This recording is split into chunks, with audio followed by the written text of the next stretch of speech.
Hello students, last lecture में हमने देखा था आयनिक कंपाउंड के स्ट्रक्चर में, जैसे हमने ए बी टाइप के स्ट्रक्चर पढ़े थे, ठीक है, NaCl, CHCl और ZnS।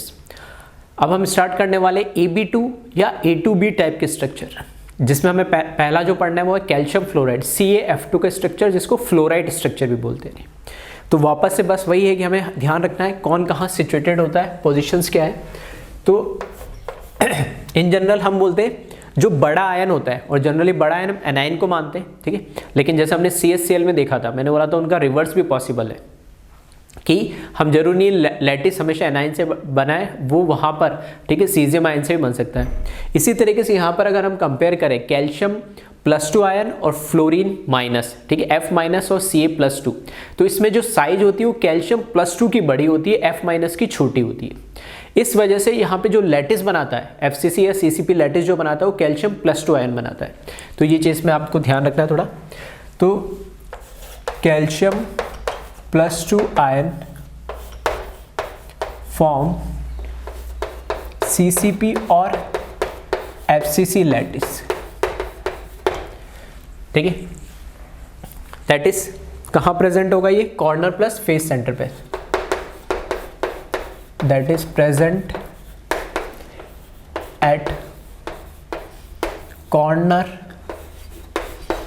एंड फेस सेंटर सारे, ठीक है, at all corner and at all face centre. इसमें जो F- है, ठीक है, F- जो आयन है वो यहाँ फॉर्मूले से मुझे पता लग रहा है CF2 1:2 रेशियो। AB2 टाइप मतलब क्या है? 1:2 रेशियो में कैटायन और एनाइन 1:2 रेशियो में। A2B टाइप में मतलब कैटायन और एनाइन 2:1 रेशियो में। तो यहाँ कैटायन 1 है तो उसका डबल होना चाहिए। तो ये मुझे पता है, अगर FCC या CCP लैटिस बना रहा है तो टोटल कितने होंगे? 4 कैटायन होंगे, तो उसके डबल मतलब 8 क्या चाहिए हमें? एनाइन चाहिए। और 8 एनाइन कहाँ पे मिलेंगे हमें? सारे जब टीवी बढ़ जाएंगे, क्योंकि जितने नंबर ऑफ CCP लैटिस के अंदर होते हैं उससे डबल क्या होते हैं? हमारे टेट्राहेड्रल वॉइड्स होते हैं। नहीं तो जो F- है यहाँ पे, F- ion present in all TV tetrahedral void, ठीक है। तो ये दो चीज आपको ध्यान रखनी है। यहाँ पे कैल्शियम, ठीक है, यहाँ से लॉजिकली ऐसे भी समझ सकते हैं कि कैल्शियम 1 रेशियो में और फ्लोरीन 2 रेशियो, 1:2 रेशियो में, तो उसके डबल फ्लोरीन चाहिए। और डबल हमें पता है टीवी होते, ओवी जो होते हैं वो सेम होते हैं, जितने नंबर ऑफ उसमें एटम्स होते हैं या लैटिस के अंदर होते हैं उतने ही ओवी होंगे, उसके डबल टीवी होते हैं, ठीक है। अब यहाँ पर अगर हम बात करें नंबर्स की, तो जो कैल्शियम +2 आयन है वो FCC CCP के अंदर है, that is all corner plus all face centre. इसका मतलब क्या है कि ऑल कॉर्नर का मतलब हो गया एक कॉर्नर का कंट्रीब्यूशन 1/8, 8 कॉर्नर प्लस एक फेस सेंटर का कंट्रीब्यूशन 1/2 और 6 फेस सेंटर। तो यहाँ पर 1 + 3 which is equals to 4। Total number of cation इसमें कितने होंगे? कैल्शियम +2 4। इसी तरीके से F- की अगर हम बात करें तो F- है ऑल टीवी, ठीक है, शॉर्ट में लिख रहा हूँ। ऑल टीवी का मतलब कितना हो गया? कितने टीवी होते? डबल होते। तो टीवी यहाँ पर 8 है, और टीवी कहाँ होंगे? ठीक है, बॉडी हर एक बॉडी डायगोनल पे 2 होते हैं, ठीक है, हर एक बॉडी डायगोनल पे 2 टीवी होते हैं, सेंटर प्लस कॉर्नर के बीच में। तो टोटल 4 हमारे पास क्या बॉडी डायगोनल, तो टोटल कितने हो जाएंगे इसमें? 8 हो जाएंगे। दैट इज 8 फ्लोराइड आयन है इसके अंदर, ठीक है। अगर मैं यहाँ पर बात करूँ फॉर्मूला यूनिट की,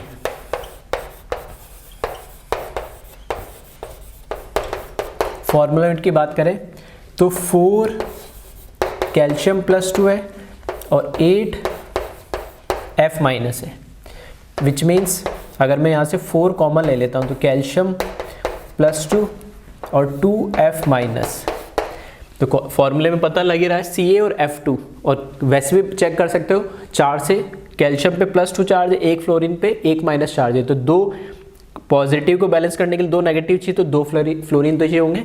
तो यहाँ से मुझे मिलेगा 4 CaF2।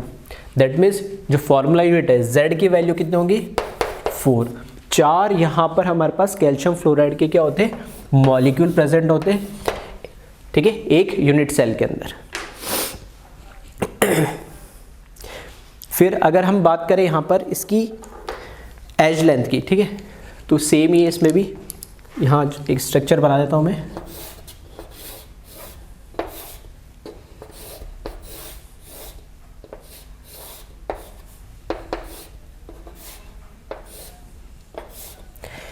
ठीक है, तो इसमें कॉर्नर,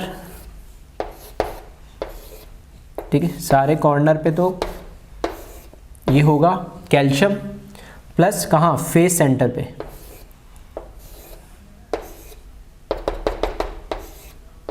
ये फेस सेंटर। यहाँ से मैं बॉडी डायगोनल बनाता हूँ, ये है बॉडी डायगोनल। बॉडी डायगोनल का ये मैंने मान लिया सेंटर है।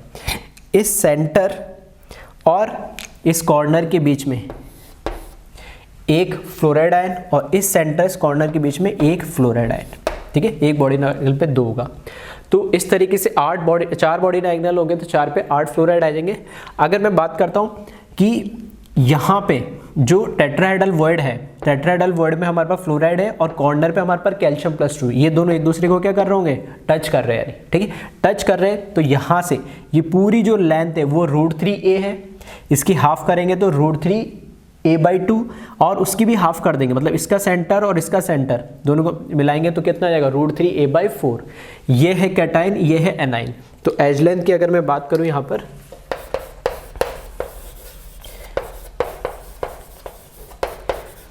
ठीक है, एज लेंथ की अगर बात करें तो √3a/4 और यहाँ पे कैटाइन की रेडियस प्लस इसकी एनाइन की रेडियस, तो radius of cation calcium +2 plus A9 की रेडियम F-, तो ये आ जाएगा यहाँ पर आपका एज लेंथ। अगर आपको यहाँ से कैलकुलेट करनी है कैटाइन और एनाइन की रेडियस आपको पता है तो। फिर नेक्स्ट आ जाए लास्ट इसमें कोऑर्डिनेशन नंबर, ठीक है। तो कोऑर्डिनेशन नंबर तो बहुत इजी हो गया इसमें थोड़ा, कैसे कि जो हमारे पास एनायन है F-, ये है टीवी के अंदर, टेट्राहेड्रल वर्ड के अंदर। तो मैंने लास्ट लेक्चर में बताया था कि जो वर्ड का कोऑर्डिनेशन नंबर है वही उस आयन का हो जाएगा जिस वर्ड के अंदर वो है। तो फ्लोरीन है टेट्राहेड्रल वर्ड के अंदर, टेट्राहेड्रल वर्ड टीवी का कोऑर्डिनेशन नंबर होता है 4, ठीक है, नाम 4 से मिलके बन रहा है। तो फ्लोराइड का भी कोऑर्डिनेशन नंबर क्या हो जाएगा, 4। हाँ, कैल्शियम का क्या कोऑर्डिनेशन नंबर होगा, तो ZnS के केस में, जिंक सल्फाइड के केस के अंदर जो सल्फाइड आयन था, ठीक है, उस सल्फाइड आयन जो कॉर्नर पे प्रेजेंट था उसका कोऑर्डिनेशन नंबर भी 4 आ रहा था। क्यों? क्योंकि ऑल्टरनेट वहां पर क्या टेट्राहेड्रल वर्ड फिल हो रहा था, या मैं बोल सकता था ऑल्टरनेट एटम्स थे वहां पर बॉडी डायगोनल पे, लेकिन यहाँ पे तो इधर भी है इधर भी है। अब इस कॉर्नर से जो 8 अगर यूनिट सेल का मैं क्या बनाता हूँ 3D डायग्राम बनाता हूँ, तो इस कॉर्नर से 8 क्या बन सकती है, बॉडी डायगोनल।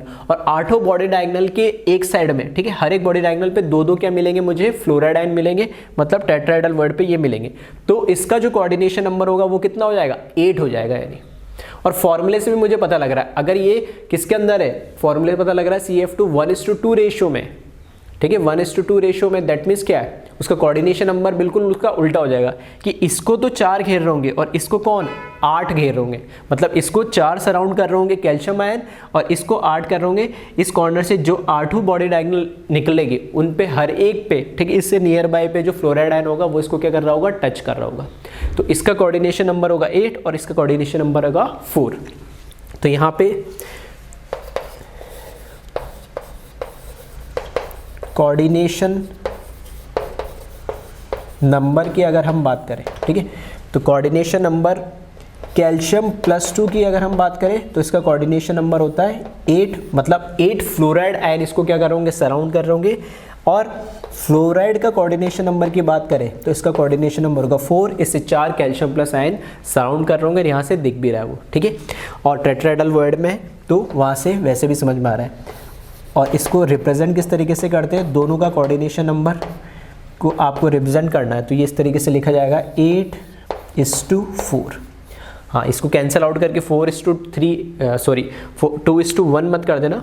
लिखने का यही तरीका है कि कैल्शियम और फ्लोराइड का, ठीक है, आयनिक कंपाउंड में इसी तरीके से रिप्रेजेंट करते हैं। दोनों के कोऑर्डिनेशन नंबर को एक साथ लिखते हैं, कैल्शियम और फ्लोराइड का रेशियो के फॉर्म में लिखे 8:4 इसका कोऑर्डिनेशन नंबर है। दैट मीन्स कैल्शियम को 8 फ्लोराइड आयन सराउंड करेंगे या टच कर होंगे, या फ्लोराइड को 4 कैल्शियम आयन सराउंड करेंगे या टच कर होंगे। ठीक है, तो 8:4 है। और लास्ट देख ले इसके एग्जाम्पल्स कि इस टाइप के स्ट्रक्चर्स कौन कौन बनाता है।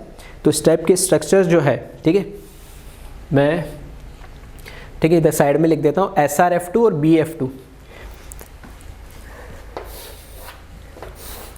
ठीक है, एग्जाम्पल के लिए यहाँ पे SrF2 एंड BF2, ठीक है, एक्सेट्रा, इस टाइप के स्ट्रक्चर ये बनाते हैं।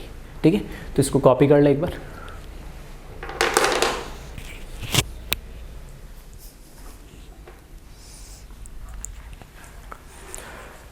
इसमें नेक्स्ट और आयोनिक कंपाउंड की बात करें तो इसमें जो लास्ट स्ट्रक्चर होता है वो होता है Na2O का। ठीक है, इसको एंटी फ्लोराइड स्ट्रक्चर भी बोलते हैं। ठीक है, एंटी फ्लोराइड क्यों बोलते हैं? क्योंकि जो फ्लोराइड स्ट्रक्चर अभी हमने जो पढ़ा है कैल्शियम फ्लोराइड CF2, उसका बिल्कुल अपोजिट होता है। अपोजिट कैसे? कि कैल्शियम फ्लोराइड के अंदर कैल्शियम +2 आयन क्या बनाता है, हमारा लैटिस बनाता है, CCP लैटिस। ठीक है, यहाँ इसका उल्टा एनायन मतलब ऑक्साइड आयन यहाँ पर CCP लैटिस बनाता है। वहाँ पे फ्लोराइड आयन जाता है सारे टीवी के अंदर, और यहाँ से फॉर्मूले से पता लग रहा है कि ये कैसा है, वो था AB2 टाइप और ये वाला है A2B टाइप। ठीक है, तो यहाँ पर जो सोडियम आयन है वो सारे किसके अंदर जाएगा, टीवी के अंदर जाएगा, सारे टेट्राहेड्रल वॉइड के अंदर जाएगा। ठीक है, फिर बाकी की कहानी क्या सेम है, कोऑर्डिनेशन नंबर जो वहाँ 8:4 आ रहा था यहाँ उल्टा हो जाएगा 4:8। बाकी एज लाइन जो √3a/4 है वो वहाँ पे कैटायन एनायन का था, सेम यहाँ पर ऑक्साइड और किसका हो जाएगा, सोडियम का हो जाएगा। ठीक है, बाकी सभी चीज़ें क्या बिल्कुल उसके अपोजिट हो जाएगी। तो मैं जल्दी से लिख देता हूँ यहाँ पे, इस केस के अंदर O-2 आयन फॉर्म CCP और FCC लैटिस, और जो Na+ आयन है present in all tetrahedral void. तो यहाँ पे O-2 आयन की बात करें तो सारे CCP मतलब 8 कॉर्नर्स, 1/8 का कंट्रीब्यूशन, 6 फेस सेंटर, 1/2 का कंट्रीब्यूशन। तो यहाँ पे 1 + 3 = 4 हो जाएंगे। और Na+ की अगर हम बात करें तो ऑल टीवी जो कि कितने होते, 8 होते, तो यहाँ पर कितने हो जाएंगे, 8 हो जाएंगे। फॉर्मूला यूनिट की अगर हम बात करें यहाँ पर, ठीक है, तो फॉर्मूला यूनिट की बात करें तो 8 Na+ ion plus 4 O-2 ion, 4 यहाँ से मैंने कॉमन लिया तो 2 Na+ और यहाँ पे O-2 आयन, तो यहाँ पर क्या बन जाएगा 4 Na2O। दैट मीन्स Z की जो वैल्यू होगी यहाँ पर वो कितनी हो जाएगी, 4। यहाँ पे 4 मॉलिक्यूल होंगे Na2O के। फिर एज लेंथ की अगर हम बात करें तो सेम हो जाएगी। ठीक है, बताने की ज़रूरत ही नहीं है, बस यहाँ पे कैटायन और एनायन ने जो CF2 में तो उन्होंने लोकेशन चेंज कर ली। अब की बार कॉर्नर प्लस फेस सेंटर पे कौन आ जाएगा, वहाँ पर कैल्शियम +2 था, कैटायन था, यहाँ पर एनायन आ जाएगा O-2, और वहाँ सारे टीवी के अंदर F- था, यहाँ सारे टीवी के अंदर Na+ आ जाएगा। तो यहाँ पर सेम वही रहेगा, √3/4a radius of cation Na+ plus radius of anion O2-।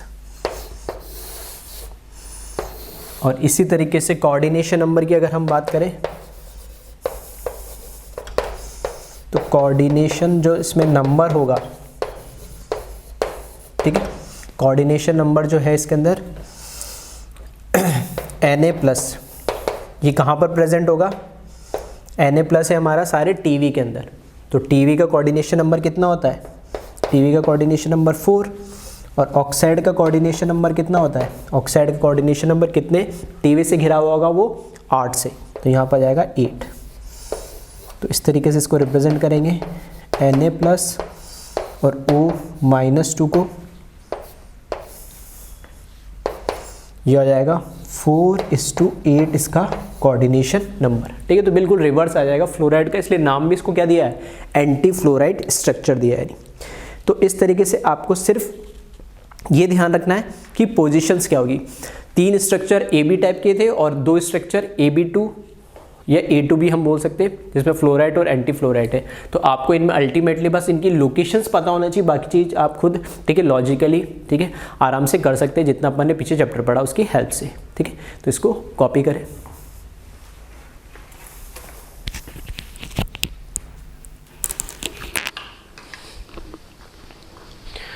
Next देखिए, एक स्पेशल स्ट्रक्चर है डायमंड। डायमंड आप जैसे इनऑर्गेनिक पॉइंट ऑफ व्यू से अगर मैं बात करूं तो जो हम कार्बन फैमिली पढ़ते हैं उसके अंदर हमने पढ़ा कि कार्बन के अलग अलग क्या होते हैं, एलोट्रॉप्स होते हैं, ग्रेफाइट होता है, डायमंड होता है, फुलरीन होता है। तो जो डायमंड होता है उसका स्ट्रक्चर हम इनऑर्गेनिक पॉइंट ऑफ व्यू से अगर बात करें तो कैसा होता है, टेट्राहेड्रल। एक कार्बन होता है, एक कार्बन से टेट्राहेड्रली 4 कार्बन क्या होते हैं, जुड़े हुए होते हैं। फिर फर्दर ये कार्बन टेट्राहेड्रल 4 कार्बन से, ये भी 4 कार्बन से, ये भी 4 कार्बन से। तो इस तरीके से 3D स्ट्रक्चर होता है, ठीक है। लेकिन अगर मैं बात करूं solid state point of view से, अगर इसका यूनिट सेल में बनाना चाहूं तो इसका स्ट्रक्चर कैसा होगा वो हम यहां पर देखते हैं। तो यहां पर सबसे सिंपल समझने का तरीका ये है, क्योंकि हमने आयोनिक कंपाउंड पढ़ी लिए AB टाइप, AB टाइप और A2B या AB2 टाइप। तो इसमें जो AB टाइप का हमारा तीसरा स्ट्रक्चर था ZnS, जिंक सल्फाइड का स्ट्रक्चर, उससे कंपेयर करके स्ट्रक्चर थोड़ा इजी हो जाता समझना। तो मैं बोल रहा हूँ क्योंकि जिंक सल्फाइड हमने पढ़ लिया है, वो हमें समझ में आ गया, तो उससे बिल्कुल कंपेयर कर रहा हूँ मैं कि डायमंड का जो स्ट्रक्चर होता है वो सेम होता है एज इट इज जैसे जिंक सल्फाइड का होता है, ZnS का होता है। ZnS का स्ट्रक्चर कैसे होता है कि सल्फाइड यहां पर क्या करता है, CCP या FCC लैटिस बनाता है। दैट मींस सल्फाइड आयन कहां प्रेजेंट होता है, सारे कॉर्नर प्लस सारे फेस सेंटर पे। जो Zn+2 है, जिंक आयन है, वो 50% टीवी के अंदर होता है, मतलब आधे ही टेट्राहेड्रल वर्ड के अंदर होता है। तो यहां पर आपको क्या करना है, सिंपली सारे सल्फाइड आयन को भी कार्बन से रिप्लेस कर देना है, क्योंकि ये आयोनिक कंपाउंड नहीं है, ये एक नॉर्मल, ठीक है, ऐसा कंपाउंड है जिसमें एक ही तरह के एटम्स है, ठीक है। नॉन आयोनिक कंपाउंड है, कार्बन, इसमें सारे एटम्स कैसे होंगे, कार्बन होंगे, इसमें कार्बन है। तो इससे अगर मैं यूनिट सेल बनाऊं तो कैसे स्ट्रक्चर बनेगा वो मैं बता रहा हूं। तो सारे सल्फाइड को कार्बन से रिप्लेस करना है, मतलब सारे कॉर्नर, ठीक है, सारे कॉर्नर 1 2 3 4 5 6 7 और 8, ये हो गए सारे कॉर्नर जहां पे सल्फाइड था। प्लस कहां था, फेस सेंटर। तो ये टॉप वाला फेस सेंटर, बॉटम वाला फेस सेंटर, लेफ्ट वाला फेस सेंटर, राइट वाला फेस सेंटर, ये पीछे वाले फेस का, ठीक है, बैक फेस का, और ये टॉप फेस का फेस सेंटर। इन सब जगह पे क्या था, ZnS स्ट्रक्चर के अंदर सल्फाइड आयन प्रेजेंट था। उसके बाद जो हमारा बॉडी डायगोनल था, हर एक बॉडी डायगोनल पे कितने, जिसका सेंटर मैंने मान लिया, हर एक बॉडी डायगोनल पे 2 टेट्राहेड्रल वर्ड होते हैं। तो Zn+2 आयन जो होता है ZnS के स्ट्रक्चर में, वो कहां, एक बॉडी डायगोनल पे एक ही क्या, Zn+2 आयन था। दैट मीन्स इसका जो सेंटर है वहां पर भी क्या होगा, एक Zn+2 की जगह क्या करूं मैं, कार्बन को रिप्लेस कर दूं। दैट मीन्स सारे सल्फाइड को, मतलब सारे कॉर्नर प्लस सारे फेस सेंटर को मैं कार्बन से रिप्लेस कर दूं सल्फाइड को हटा के। और जहां जहां Zn+2 था, मतलब आधे जो टीवी में Zn+2 आया था, उन आधे टीवी को के अंदर भी Zn+2 को हटा के भी वहां भी क्या फिल कर दूं मैं, कार्बन फिल कर दूं। आ रही मेरी बात समझ में? तो इस तरीके से आपको सिर्फ ZnS का स्ट्रक्चर रखना है और सारे Zn+2 की जगह कार्बन लगा दो, सारे सल्फाइड -2 आयन की जगह कार्बन लगा दो, ये हमारा डायमंड का स्ट्रक्चर बन जाएगा। तो यहाँ मैंने एक ही बॉडी डायगोनल दिखा है, ऐसे कितनी बॉडी डायगोनल होगी, 4, और चारों बॉडी डायगोनल पे एक एक ही क्या आएगा, यहाँ पर मेरे पास कार्बन आएगा, नहीं, ठीक है। तो अगर यही लिखा मैंने, structure of diamond is same as the ZnS structure, all Zn+2 ion and sulphide -2 ion replace by carbon. अब total number of carbon atom कितने होते हैं एक यूनिट सेल के अंदर डायमंड के स्ट्रक्चर में? तो अगर हम यहाँ पे बात करें तो total number of carbon atom in 1 unit cell, ठीक है, एक यूनिट सेल के अंदर कितने कार्बन एटम होते हैं? तो यहां पर देखो क्या है, कॉर्नर के अंदर प्रेजेंट है all corner plus all face centre plus 50% TV या हाफ टीवी भी लिख सकते हैं। तो ये ऑल्टरनेट होते हैं, ये सेम वैसे होता है जैसे हमने किसकी बात करी थी, ZNS की बात करी थी। ठीक है, तो अगर कोई डायरेक्ट ये देख रहा है लेक्चर कैसा आया तो पहले ZNS वाला देख लेना, तभी थोड़ा सा आपको समझ में आएगा।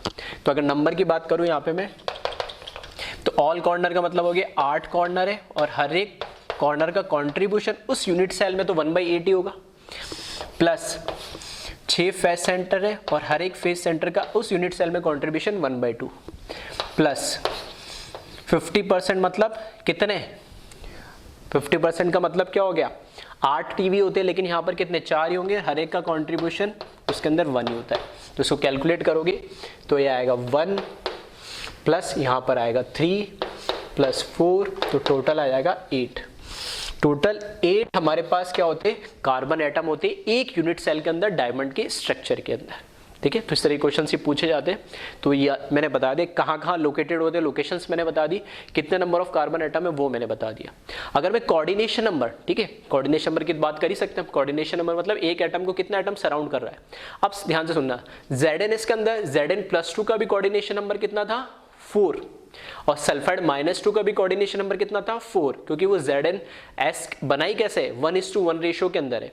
क्यों, क्योंकि ये तो है, यहां पर क्या था Zn+2, तो किसके अंदर था, टेट्राहेड्रल वर्ड में, टेट्राहेड्रल वर्ड का कोऑर्डिनेशन नंबर कितना, 4, तो इसका कोऑर्डिनेशन नंबर हुआ 4। तो ये तो हुआ हमारा टेट्राहेड्रल वर्ड का। कॉर्नर या फेस सेंटर की अगर बात करें तो जैसे मैंने कॉर्नर से समझाया था वहां पे सल्फाइड -2 के लिए, कि अगर इस बॉडी डायगोनल पे यहां पर एक Zn+2 है तो इससे पीछे जो दूसरे यूनिट सेल में जो जारी होगी बॉडी डायगोनल, उस पे वो नहीं होगा, क्या Zn+2 नहीं होगा उस टेट्राहेड्रल वर्ड के अंदर, ऑल्टरनेट टीवी के अंदर प्रेजेंट होता है। तो इसका भी कोऑर्डिनेशन नंबर 4 है, इसका भी कोऑर्डिनेशन नंबर है। इस तरीके से फेस सेंटर्स हर एटम का यहाँ पे कोऑर्डिनेशन नंबर क्या होता है, 4 होता है। तो वहां पे Zn+2 और S-2 का कोऑर्डिनेशन नंबर कैसे लिखते थे, 4:4, मतलब Zn+2 का भी कोऑर्डिनेशन नंबर 4, दैट इज सारे सल्फाइड आयन एक Zn+2 को 4 सल्फाइड आयन क्या कर रहे हैं, टच कर रहे हैं या सराउंड कर रहे हैं। इसी तरीके से सल्फाइड -2 आयन का भी कोऑर्डिनेशन नंबर 4 था कि 4 Zn+2 कर रहे हैं। तो उन सब की जगह मैंने क्या लगा दिया, कार्बन लगा दिया, तो भी कोऑर्डिनेशन नंबर क्या रहेगा, 4। तो वहां 4:4 लिखते थे, तो वो लिखने की जरूरत नहीं, यहाँ पे सिर्फ क्या लिखेंगे हम, 4। ठीक है, तो कोऑर्डिनेशन नंबर, ठीक है, ये सब क्वेश्चन पूछे जाते हैं, वही मैं बता रहा हूं। कोऑर्डिनेशन नंबर ऑफ डायमंड वो कितना होता है, 4। ठीक है, फिर अगर मैं बात करूं एज लेंथ की, इसमें बात कर लेते हैं। ठीक है, वापस से ये पूरी लेंथ कितनी है, √3 है, इसकी हाफ करेंगे तो √3a/2 और उसकी हाफ करेंगे तो √3a/4। ये √3a/4 और यहाँ पे कॉर्नर के बीच में जो एटम है, यहाँ पे भी कार्बन, ये दोनों एक दूसरे को क्या कर रहे होंगे, टच कर रहे होंगे। तो वहाँ कैटायन प्लस एनायन लिखते हैं, तो यहाँ पे क्या हो जाएगा, ट्वाइस हो जाएगा। ठीक है, या फिर मैं पूरा क्या बोल दूं, उसका डायमीटर बोल दूं यानी। तो अगर यहाँ पे मैं बात करूं किसकी,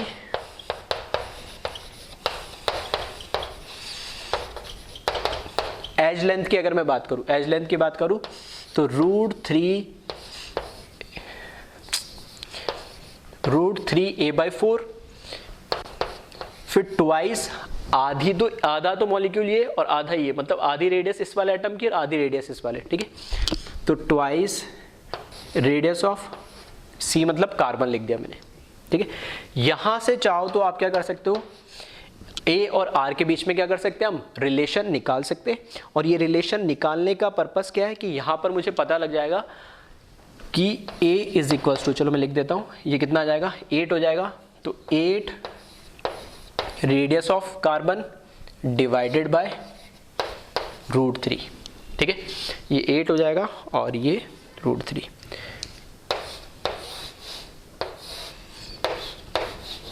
ठीक है, ये सब ध्यान रखने वाला पॉइंट है, समझा मैंने दिए, लेकिन डायरेक्टली आप याद ही रखिएगा इसको।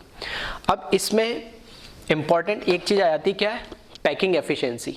कार्बन की पैकिंग एफिशिएंसी भी पूछी जाती है कई बार। तो पैकिंग एफिशिएंसी हम पहले पढ़ चुके हैं।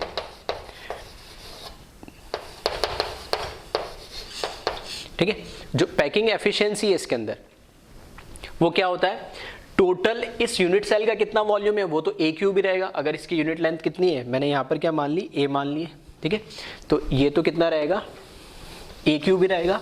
और उस यूनिट वॉल्यूम के अंदर कितना वॉल्यूम ऑक्यूपाई कर रहे हैं एक्चुअल एटम, वो हमें पता होना चाहिए। तो अगर ये इसकी A यूनिट लेंथ है तो एक एटम का मुझे वॉल्यूम पता लग जाए और टोटल नंबर ऑफ एटम कितने निकाल लिए हमने 8। तो एक्चुअल में फॉर्मूला क्या होता है इसका, Z कितने नंबर ऑफ एटम है, Z की वैल्यू यहाँ पर क्या है 8, ठीक है, into 4/3 pi RC cube radius of carbon, ठीक है, डिवाइडेड बाय A क्यूब। अब यहां पर क्या है, Z की वैल्यू मुझे पता है, Z की वैल्यू यहां पर 8 है, इंटू 4/3 पाई RC क्यूब, इसको एज इट इज रहने दे और A क्यूब की जगह यहां पर ये वैल्यू रख दूंगा मैं, तो ये आ जाएगा 8 RC अपॉन √3 इसका होल क्यूब, इंटू 100 भी कर लेना यहाँ पे, क्योंकि हमें क्या निकालनी है, परसेंटेज के फॉर्म में निकालनी है पैकिंग एफिशिएंसी। तो यहाँ पर इंटू क्या कर ले, 100 कर ले, और जब इसको सॉल्व करोगे, ठीक है, तो मैं डायरेक्ट लिख रहा हूँ 34% आती है इसकी पैकिंग एफिशिएंसी। कितनी, 34%। तो पैकिंग एफिशिएंसी जो डायमंड की होती है बहुत पुअर होती है, ठीक है, हमने कहा 74, 64, 52% पड़ी है और इसकी कितनी होती है, ऑलमोस्ट 34% पैकिंग एफिशिएंसी होती है, ठीक है। तो इस तरीके से डायमंड का स्ट्रक्चर है। तो डायमंड के बारे में कोई भी क्वेश्चन अगर पूछा जाता है, ठीक है, लोकेशंस क्या है वो मैंने बता दी, effective number of atom that means Z कितना वो बता दिया, कोऑर्डिनेशन नंबर कितना वो बता दिया, एज लेंथ में और रेडियस ऑफ कार्बन में क्या रिलेशन है वो बता दिया, पैकिंग एफिशिएंसी बता दी, ठीक है। तो इसके बारे में और भी किसी तरह का कोई न्यूमेरिकल आता है तो इनकी हेल्प से आप कैलकुलेट कर सकते हैं, ठीक है। तो इसको आप कॉपी करें।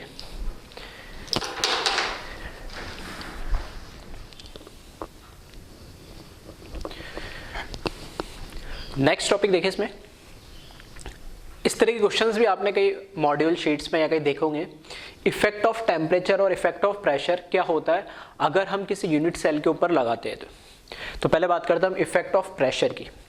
इफेक्ट ऑफ प्रेशर का मतलब ये स्पेसिफिक केसेस से, ये इसको आपको बस इसी के लिए ध्यान रखना है, इन जनरल नहीं है कि आप किसी पे भी प्रेशर लगा दो तो कोऑर्डिनेशन नंबर चेंज हो जाएगा, या किसी का भी टेम्परेचर बढ़ा दो तो कोऑर्डिनेशन नंबर चेंज होगा, नहीं।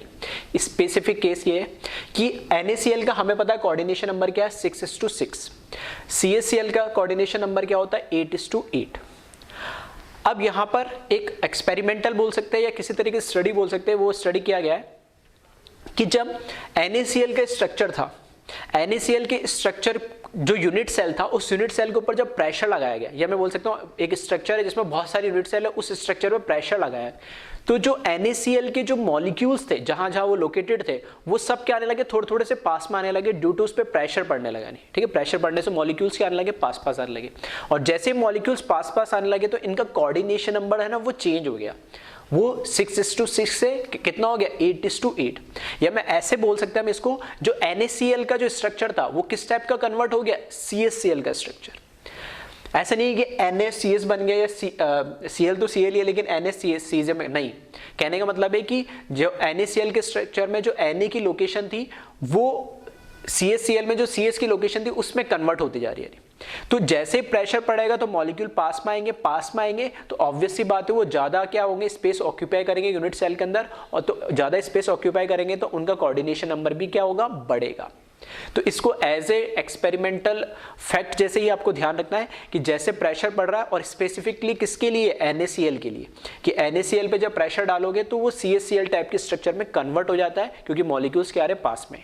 तो वही लिखा है इसमें, as the pressure increases on unit cell molecules will come closer to each other which results coordination number increases. इसका रिवर्स, अगर मैं बोलूं कि प्रेशर कम कर दो किसी यूनिट सेल पे तो वापस NaCl में कन्वर्ट हो जाएगा CaCl का, तो ये ऐसा पॉसिबल नहीं है, ये बिल्कुल गलत है, ठीक है। तो रिवर्स मत करना कि सर ऐसे करने से ऐसा हो रहा है तो प्रेशर में कम कर देता हूं, नहीं। प्रेशर इंक्रीज करोगे किस पे, सिर्फ NaCl पे, तब वो CaCl टाइप में कन्वर्ट हो जाएगा। CaCl स्ट्रक्चर उसका प्रेशर बहुत कम कर दो अपना आप NaCl हो जाए, वो बिल्कुल पॉसिबल नहीं है। क्लियर है। तो एज ए फैक्ट इसको ध्यान रखना। सिमिलरली इफेक्ट ऑफ टेम्परेचर, अब मैं इसका उल्टा बोल रहा हूं कि CaCl का जो स्ट्रक्चर था वो पास में था, उसका कोऑर्डिनेशन नंबर क्या था 8:8 था। अब मैंने क्या करा, उसका टेम्परेचर बढ़ा दिया उस क्रिस्टल का, उस लैटिस का जब मैंने क्या करा टेम्परेचर बढ़ाया तो मॉलिक्यूल्स की क्या होगी, थोड़ी सी काइनेटिक एनर्जी बढ़ जाएगी। काइनेटिक एनर्जी बढ़ जाएगी तो एक दूसरे के साथ क्या करेंगे, वाइब्रेट करेंगे और थोड़ा थोड़ा सा क्या होने लगेंगे, दूर दूर होने लगेंगे। जैसे उनमें डिस्टेंस बढ़ने लगेगा तो उनका कोऑर्डिनेशन नंबर कम हो जाएगा, और वो कोऑर्डिनेशन नंबर कम होने की वजह से CaCl का जो स्ट्रक्चर था जिसका कोऑर्डिनेशन नंबर 8:8 था वो कन्वर्ट हो जाएगा किसके अंदर, NaCl टाइप के स्ट्रक्चर में जिसका कोऑर्डिनेशन नंबर 6:6 है।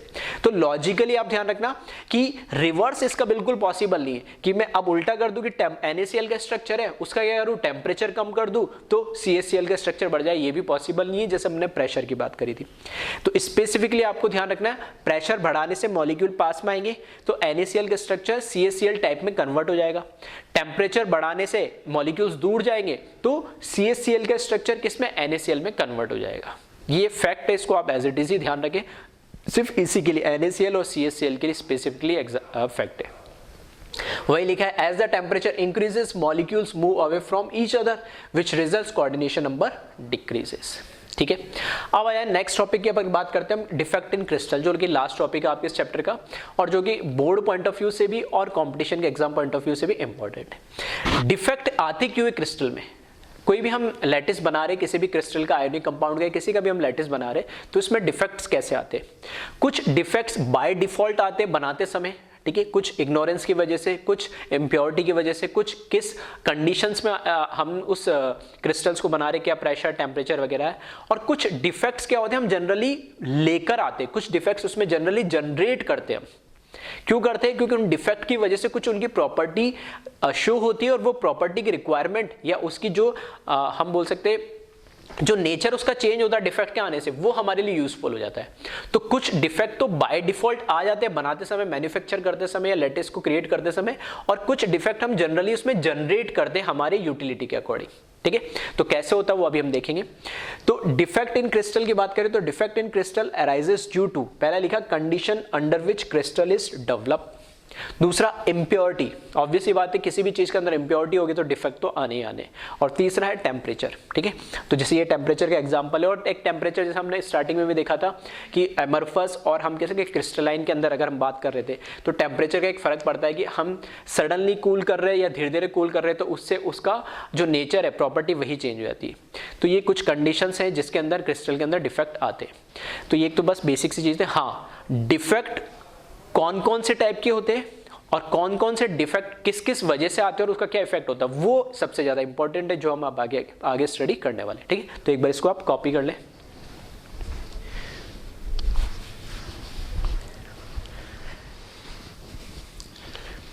अब इसमें देखें टाइप ऑफ डिफेक्ट कौन कौन से होते हैं। फर्स्ट लिखा मैंने पॉइंट डिफेक्ट।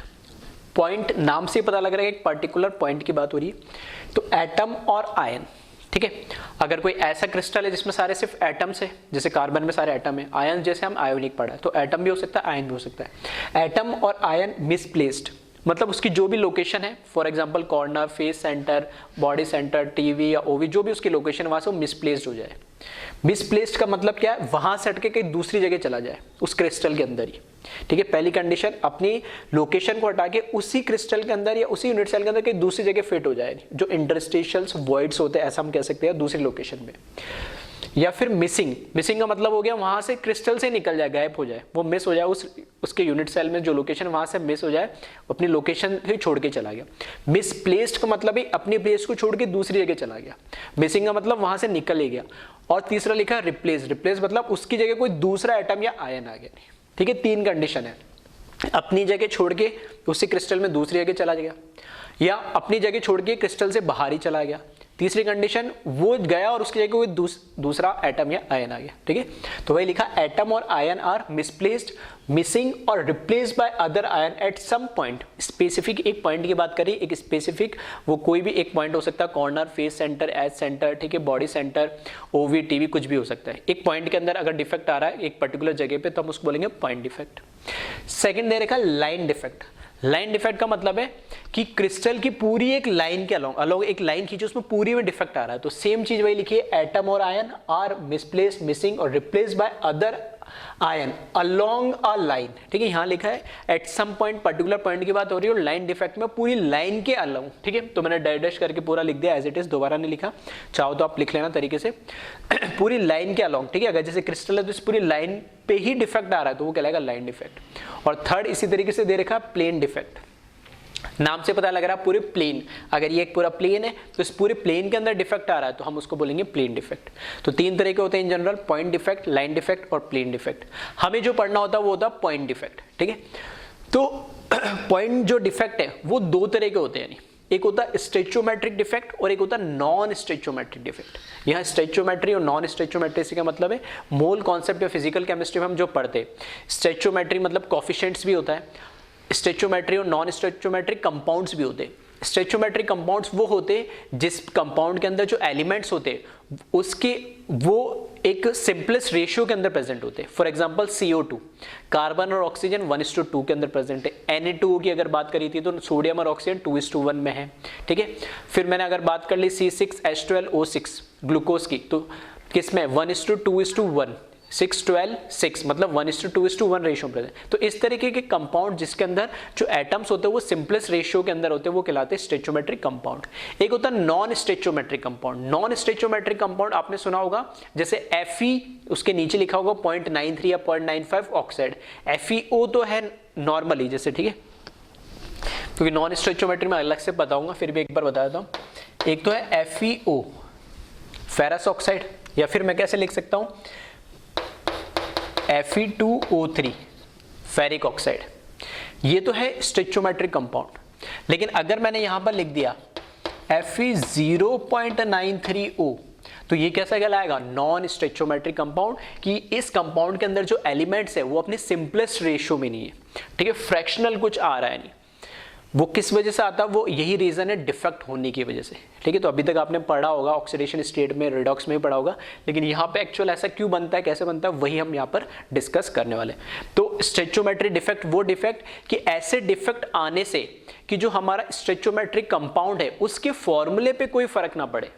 ठीक है, अगर FeO की कंपाउंड, ये FeO मेरे पास कंपाउंड है, इसका ये मेरे पास लैटिस है, यूनिट सेल है, इसमें कोई डिफेक्ट आ रहा है, लेकिन डिफेक्ट होने के बावजूद इसका फॉर्मूला FeO है, मतलब आयरन और ऑक्सीजन 1:1 रेशियो में ही, या आयरन या ऑक्सीजन 2:3 रेशियो में है, तब ऐसे डिफेक्ट को हम बोलेंगे स्टेचोमेट्रिक डिफेक्ट।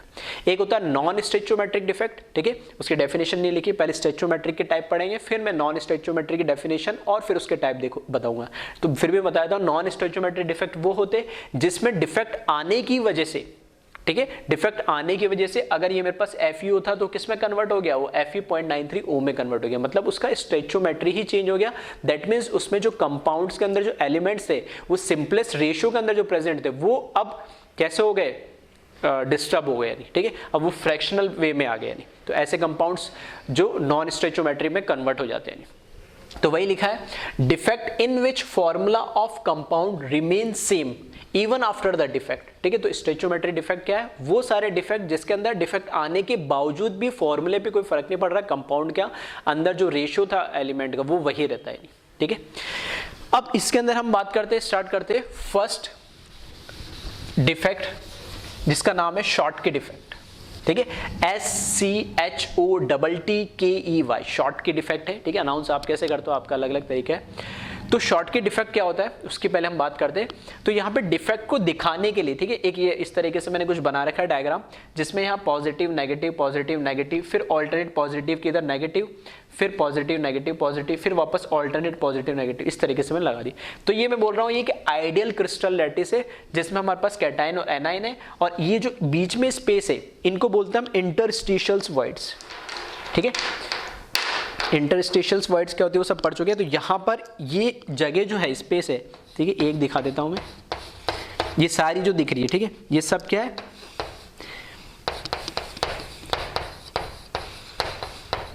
इंटरस्टिशियल वॉइड है। अब ये जो मैंने डायग्राम बना रखा है जिसमें सब में देखोगे तो कैटायन एनायन सब जगह, तो ये मैं बोल रहा हूँ आइडियल क्रिस्टल लैटिस है ये। ठीक है, ये कैसा है, ये एक आइडियल क्रिस्टल लैटिस है ये। अब ये जो आइडियल क्रिस्टल लैटिस है, ठीक है, इसको आप एक बार आप अलग से बना लीजिएगा, मेरे पास जगह कम है तो मैं इसी के अंदर बार बार एडिटिंग करके बताऊंगा डिफेक्ट कैसे कौन सा आ रहा है, ठीक है। तो आइडियल क्रिस्टल वीडियो को पॉज करके ये पहले बना लेना, ठीक है, कि ये आइडियल है। अब इसमें डिफेक्ट कैसा है उसकी हम बात करते हैं। अब यह हो क्या रहा है, शॉर्ट की डिफेक्ट में क्या होता है, defect in which equal number of cation and anion are missing from correct lattice site.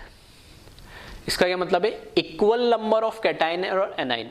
अगर मैं कह रहा हूं कि फॉर एग्जांपल जिस पर मेरे पास NaCl का स्ट्रक्चर है, तो यहां पर मैंने NaCl का स्ट्रक्चर बनाया, ये Na+, फिर Cl-, Na+, Cl-, फिर Cl-, Na+, Cl-, Na+, इस तरीके से ये मेरा क्रिस्टल लैटिस है।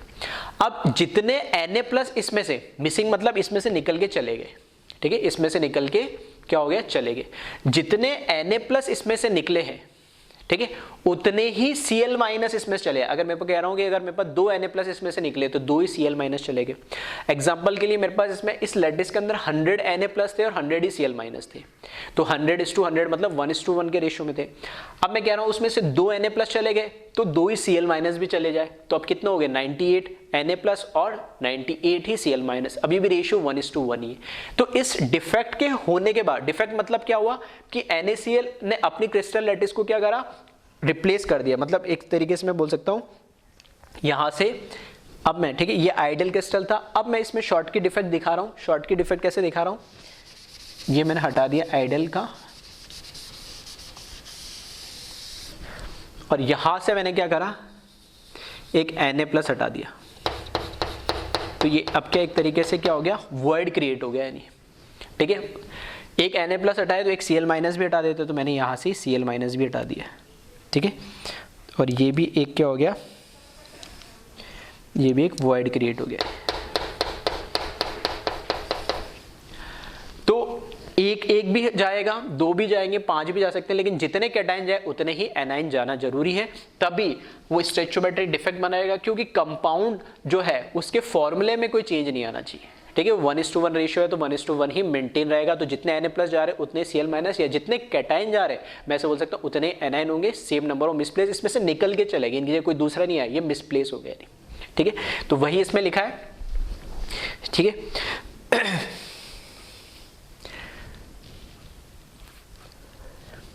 ठीक है, तो इसको मैं यहाँ पर लिख देता हूँ, ये जो दोनों आई है ना, इसको मैं किससे लिख देता हूँ, ये शॉर्ट की डिफेक्ट को रिप्रेजेंट कर रहा हूँ यहाँ से, ठीक है। पहले मैंने आइडियल क्रिस्टल बनाया था, उस आइडियल क्रिस्टल के अंदर अब मैंने थोड़ा चेंज करके शॉर्ट की डिफेक्ट हो गया, और शॉर्ट की डिफेक्ट में ये दोनों जो मैंने पिंक कलर से ये जो दिखा रहा हूँ, ठीक है, ये क्या है, एक तरीके से वॉइड या वैकेंसी क्रिएट हो गई, खाली स्पेस है यानी, ठीक है। तो वही मैंने यहाँ लिखा है, defect in which equal number of cation and anion are missing from correct lattice site, ठीक। फिर this defect occurs in compound having high coordination number and almost equal sizes of cation and anion. तो in general ये defect, ठीक, कई बार पूछ लेता है ये जो डिफेक्ट होता है शॉर्ट के डिफेक्ट कहाँ देखने को मिलता है, तो ये इफेक्ट जो डिफेक्ट है, सॉरी, जो डिफेक्ट है वो कहाँ देखने को मिलता है, CN का मतलब है कोऑर्डिनेशन नंबर, जिनका कोऑर्डिनेशन नंबर क्या होता है, हाई होता है, ठीक है। या फिर जिसमें कैटाइन और एनाइन की साइज क्या होती है, ऑलमोस्ट क्या होती है, सेम टाइप की होती है। तो ये इफेक्ट वहां देखने को मिलता है जहाँ कोऑर्डिनेशन नंबर हाई हो, या फिर इसका जो कैटाइन और एनाइन की साइज है वो ऑलमोस्ट क्या सेम हो। अब इसमें जो एक तो ये हुआ डिफेक्ट के अंदर होता क्या है, दूसरा इस डिफेक्ट का इफेक्ट क्या होता है, मतलब इस पे इंपैक्ट क्या पड़ता है इस इफेक्ट आने से इसके क्रिस्टल पे, ठीक है। तो वो हम देख लेते हैं। तो इफेक्ट ऑफ शॉर्ट की डिफेक्ट है ना, तो यहां मैं सिर्फ इफेक्ट लिख रहा हूं अभी। पहला जो इफेक्ट होता है इस पे, है ना, पहला जो इफेक्ट होगा इस पे,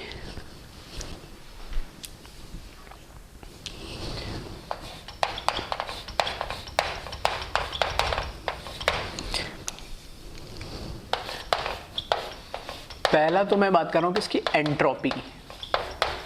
एंट्रोपी हमें पता है डिसऑर्डरनेस, रैंडमनेस, ठीक है, फ्रीडमनेस को बोलते हैं। तो यहां पर क्या हो रहा है, 2 कैटाइन रेगुलर था, एक सिस्टमैटिक मेरे पास क्रिस्टल था, ठीक है, कैटायन और एनायन अपने सिस्टमेटिक ऑल्टरनेट वे में प्रेजेंट थे, वहां से एक कैटायन और एनायन मिसिंग होगी, मतलब यहाँ पर क्या होगा, जैसे मैं बोल रहा हूँ cation anion cation anion cation anion, ठीक है। वैसे यहाँ पर क्या हुआ, अब कैटायन हट गया, इधर से एक एनायन हट गया, तो एक डिसऑर्डरनेस आ गई। जैसे डिसऑर्डरनेस आई तो इसकी एंट्रोपी क्या हो गई, बढ़ गई। तो entropy of crystal, entropy of crystal increases due to disorderness, ठीक है, पहला तो ये। दूसरा ये जो मोस्ट कॉमनली पूछा जाता है, इसके डेंसिटी पे क्या इफेक्ट आया। नहीं देखो, फॉर एग्जांपल ये साइज का मेरे पास यूनिट सेल था, तो वॉल्यूम तो अभी भी यही है, उस वॉल्यूम में से एक Na+ और एक Cl- या 5 Na+ या 5 Cl- या 5 कैटायन या 5 एनायन उसमें से गए, तो ऑब्वियस ही बात है कैटायन और एनायन उसमें से गए तो कुछ ना कुछ उसका मास तो क्या होगा, कम होगा। तो डेंसिटी क्या होती है, मास अपॉन वॉल्यूम। वॉल्यूम तो वही रहा लेकिन मास क्या हो गया, कम हो गया, तो ऑब्वियस ही बात है डेंसिटी भी क्या हो जाएगी, कम। तो density of the crystal decreases और रिड्यूसेस।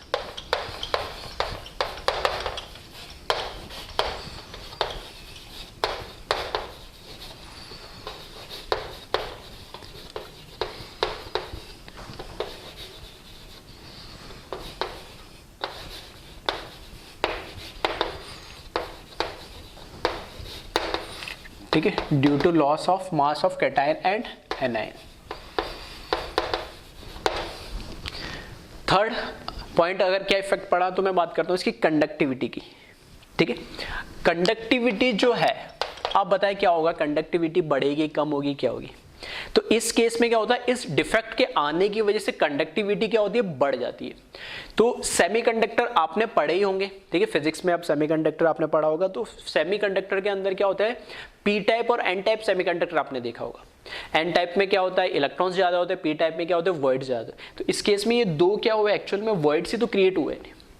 तो ये पी टाइप सेमीकंडक्टर, मैं नहीं कह रहा हूं सेमीकंडक्टर, लेकिन पी टाइप सेमीकंडक्टर जैसे बिहेव कर रहा है, यहाँ पे वॉइड्स मिल गए ताकि आयंस क्या कर सकते हैं, ज्यादा मूव कर सकते हैं इसमें नहीं। तो इसकी कंडक्टिविटी ओवरऑल यहाँ पर क्या हो गई, बढ़ गई इस डिफेक्ट के आने की वजह से। ठीक है, तो यहाँ पे लिख लेना कंडक्टिविटी ऑफ क्रिस्टल इंक्रीजेस। ठीक है, conductivity of crystal increases and behave as p type semiconductor.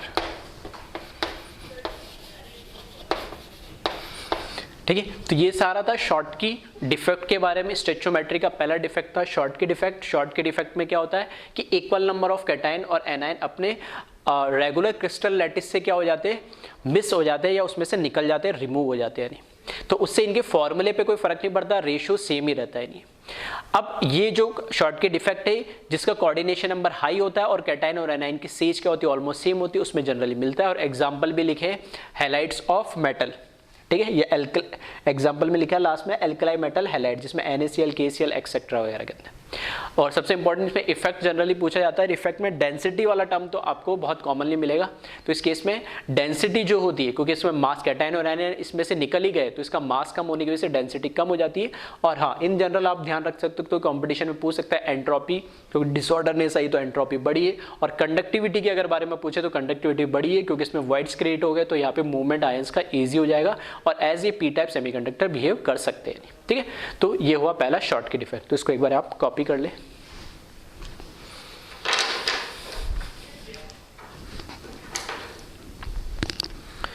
स्टिचोमेट्रिक का नेक्स्ट या सेकंड डिफेक्ट की हम बात करें तो उसका नाम है फ्रैंकेल डिफेक्ट।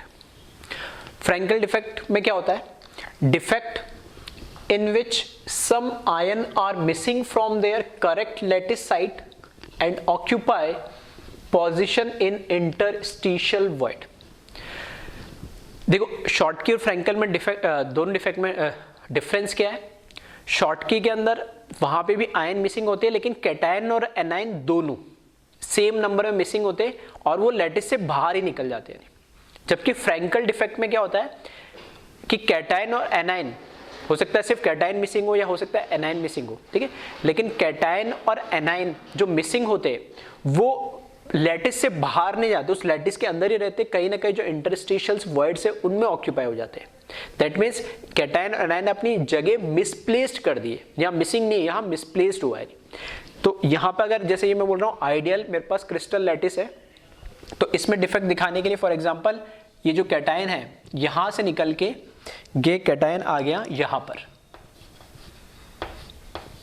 ठीक है, और ये कैटायन यहां से निकल के ये कैटायन आ गया यहां पर,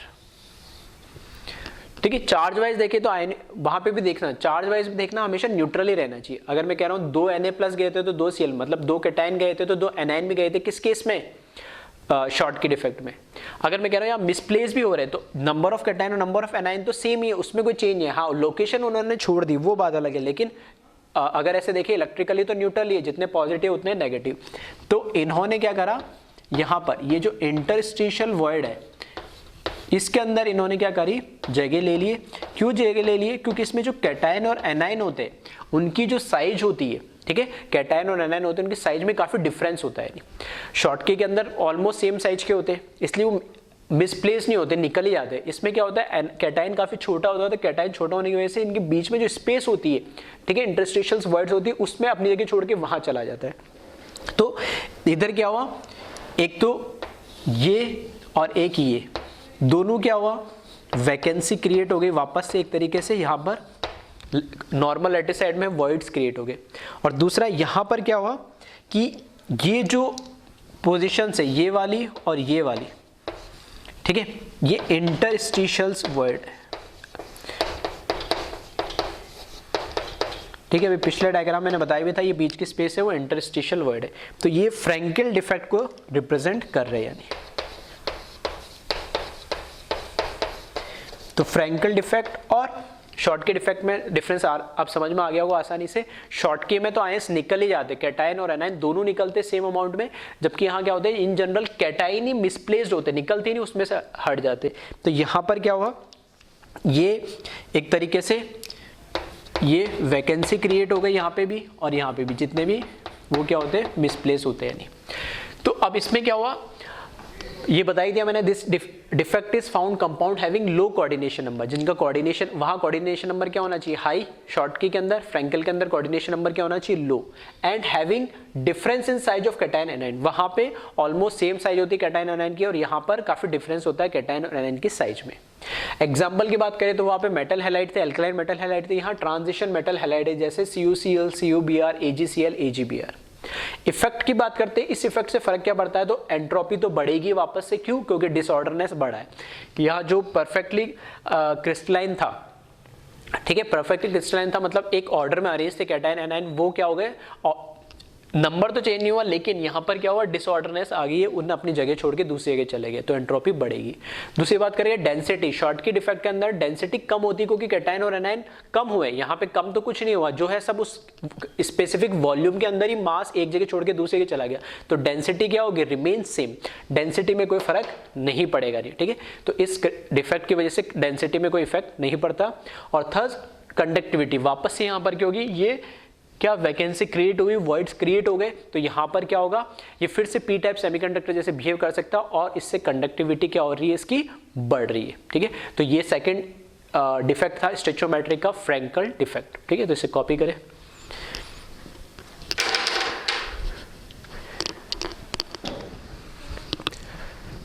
थर्ड डिफेक्ट देखिए इसमें, इंटरस्टिशियल डिफेक्ट, ठीक है, नाम से पता लग रहा है, इंटरस्टिशियल मतलब इंटरस्टिशियल पोजीशन, कोई एटम या आयन ऑक्यूपाई कर रहा है। तो इसमें देखिए, when some foreign atom is trapped in the interstitial void of crystal lattice without any chemical reaction, then it is called as interstitial defect. Generally d block atoms have larger size, hence in their lattice structure small atom like hydrogen, helium, lithium, beryllium, boron, carbon, nitrogen etc trapped in interstitial void। देखो इसमें होता क्या है कि जैसे generally d block elements के अंदर हमें ज्यादा देखने को मिलता है कि डी ब्लॉक्स के जो मेटल्स होते हैं, ठीक है, डी ब्लॉक के मेटल जो उनके क्रिस्टल लैटिस होते हैं, तो डी ब्लॉक के एलिमेंट्स की हमें पता है साइज होती है बड़ी। अब उनके जो इंटरस्टिशियल्स वॉइड्स होते, उन इंटरस्टिशियल्स वॉइड्स के अंदर कोई फॉरेन एटम मतलब बाहर से कोई एटम आता है दूसरा और उसके अंदर ऑक्यूपाई हो जाता है। अब वो जो ऑक्यूपाई हो रहा है तो उसमें कोई केमिकल रिएक्शन नहीं हो रही है कि हमने बोला कि फॉर एग्जांपल जैसे यहाँ मैंने लिया टंगस्टन और कार्बन उसके अंदर ट्रैप्ड हो रहा है, तो टंगस्टन और कार्बन के बीच में कोई केमिकल रिएक्शन नहीं हुई, बस ये हुआ कि टंगस्टन का जो लैटिस बना हुआ है उनके बीच में ये जो स्पेस दिख रही है स्क्वायर के अंदर, ये क्या है, इंटरस्टिशियल वॉइड्स है। तो टंगस्टन की साइज क्या होती है, बड़ी होती है, तो उन बड़ी साइज की वजह से उनके बीच में वॉइड्स क्रिएट हो जाते हैं। वो इंटरस्टिशियल वॉइड्स की साइज इतनी बड़ी होती है कि उसमें ये छोटे एटम्स, जैसे यहाँ लिखे hydrogen, helium, lithium, beryllium, boron, carbon, nitrogen वगैरह, ये सब उसके अंदर क्या हो जाते हैं, ट्रैप्ड हो जाते हैं। उनकी साइज और इंटरस्टिशियल वॉइड की साइज ऑलमोस्ट क्या होती है, सेम सी होती है, तो उसके अंदर ट्रैप्ड हो जाते हैं। तो यहाँ कोई केमिकल रिएक्शन नहीं होती, तो वो फॉरेन एटम आके और उन इंटरस्टिशियल वॉइड्स के अंदर क्या हो गए, ट्रैप्ड हो गए, उसके अंदर फिक्स्ड हो जाते हैं। तो इस तरीके से ये एक डिफेक्ट अराइज होता है। एग्जांपल के लिए इसमें मैंने लिखा है टंगस्टन कार्बाइड। फॉर एग्जांपल ये जैसे टंगस्टन का पूरा क्रिस्टल लैटिस है, तो इस टंगस्टन के क्रिस्टल लैटिस के अंदर, ठीक है, कार्बन आके यहाँ पे क्या हो जाए, ट्रैप्ड हो जाए। तो फॉर एग्जांपल मैंने मान लिया जैसे यहाँ पर कार्बन आ गया, यहाँ पे कार्बन आ गया, या यहाँ पे कार्बन आ गया, तो इस तरीके से कुछ इंटरस्टिशियल वॉइड्स क्या कर लेते हैं, ये ऑक्यूपाई कर लेते हैं। तो इनके बीच में सबसे इंपॉर्टेंट ध्यान रखना, कोई केमिकल रिएक्शन नहीं हुई। ये बाहर से आके क्या हुआ, इन्होंने क्या करा, अपने बाहर से आके इन्होंने क्या करा, उस जो वॉइड की साइज थी और इन एटम्स की जो साइज है वो मैच कर रही है, तो उनके अंदर ये क्या हो गए, ट्रैप्ड हो गए। तो इस तरीके से हमने इसको जो नाम दिया वो दिया टंगस्टन कार्बाइड नाम दिया। अब इसका असर क्या हुआ, असर ये हुआ कि एंट्रोपी तो बढ़ेगी। क्यों बढ़ेगी, क्योंकि इसमें पहले एक ही टाइप के एटम्स थे टंगस्टन के, अब उसमें कार्बन भी आ गए, तो डिसऑर्डरनेस तो बढ़ रहा है, तो एंट्रोपी तो बढ़नी है। दूसरी बात, डेंसिटी इस केस में क्या हो जाएगी, बढ़ जाएगी। क्योंकि डेंसिटी इसलिए बढ़ जाएगी क्योंकि पहले तो सिर्फ टंगस्टन था, अब बाहर से कार्बन एटम आके इसके अंदर क्या हुआ, ट्रैप्ड हुए, तो उससे क्या हुआ, ओवरऑल इस क्रिस्टल लैटिस का वॉल्यूम तो वही है लेकिन मास बढ़ गया कार्बन के ऐड होने से, तो डेंसिटी इस केस में क्या हो जाती है, बढ़ जाती है। ठीक है, तो इस तरह के डिफेक्ट को हम क्या बोलते हैं, इंटरस्टिशियल वॉइड बोलते हैं। ठीक है, तो इसको आप कॉपी करें।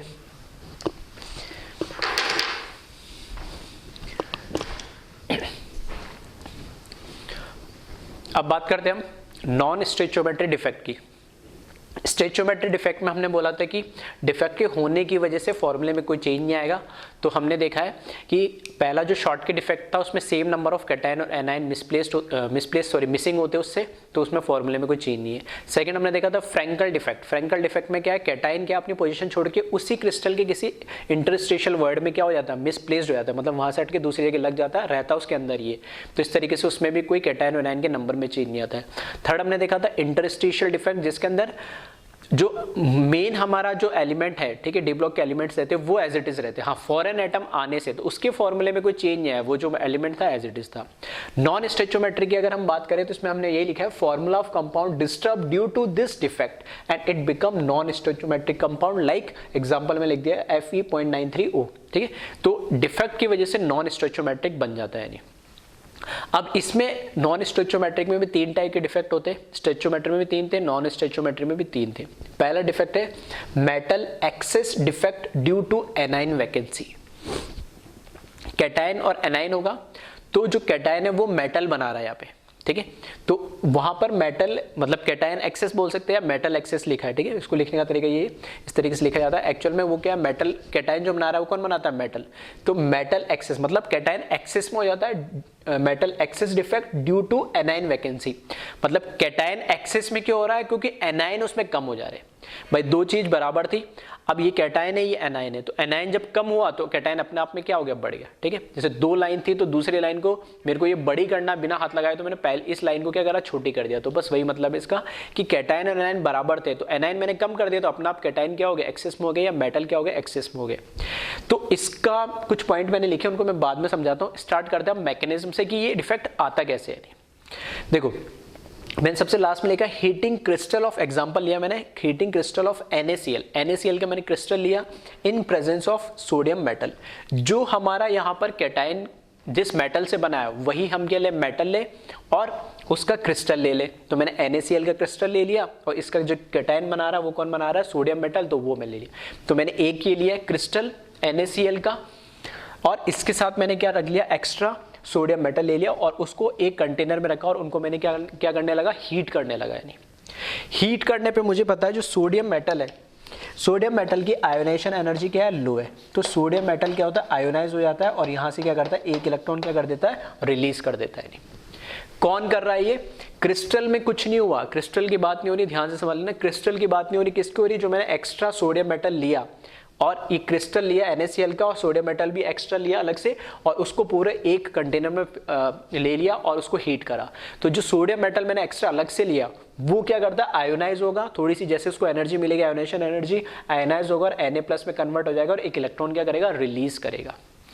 अब क्योंकि ये कैटायन बन गया, अब ये कैटायन बन गया तो स्टेबल होने के लिए क्या एनायन को ढूंढेगा। यानी अब एनायन कहां से मिलेगा, क्योंकि सोडियम तो मेटल लिया था और एक NaCl क्रिस्टल है, तो ये क्या करता है, जो क्रिस्टल लैटिस है उसमें से एनायन को क्या कर लेता है, एक्सट्रैक्ट कर लेता है। ठीक है, तो ये तो मैं यहां से लिखता हूं, ये है मेरे पास सोडियम मेटल था ये मेरे पास। ठीक है, इसमें से मेरे को क्या मिला, इलेक्ट्रॉन मिला।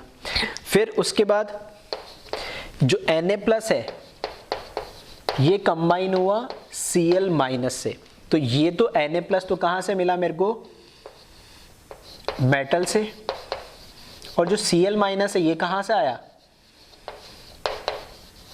क्रिस्टल से। ठीक है, तो इसमें से क्या हुआ, Cl- निकल गया, यानी Cl- निकल गया तो मैंने यहां से हटा दिया एक Cl-। ठीक है, ये Cl- हटा दिया।